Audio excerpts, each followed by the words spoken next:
வைகை ஆற்றுல கள்ளழகர் ஆற்றுல எழுந்தருளும் போது பட்டாக்கத்திகளோட இளைஞர்கள் மோதிக்கொண்ட சம்பவம் பெரும் பரபரப்பை ஏற்படுத்தியிருக்கு. பெண்கள், குழந்தைகள், வயதானவர்கள்னு பல பேர் சாமி தரிசனம் செய்யறதுக்காக அங்க காத்திருந்த சூழல்ல இந்த மோதல்ல பார்த்து அதிர்ச்சிக்குள்ளாகி இருந்திருக்காங்க.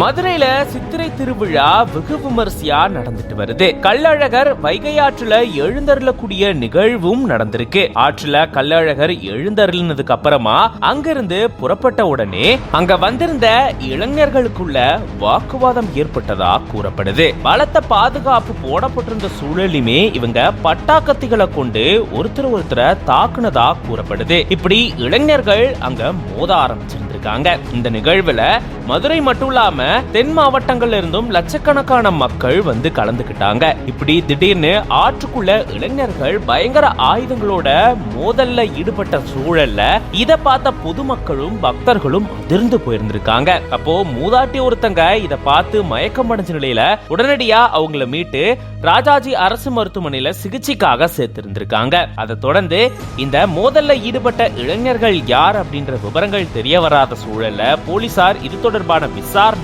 மேற்கொண்டுட்டு வராங்க. இதனால கள்ளழகர் ஆற்றில் இறங்கும் நிகழ்வப்போ பெரும் பரபரப்பு சூழல் அங்க ஏற்பட்டிருந்திருக்கு.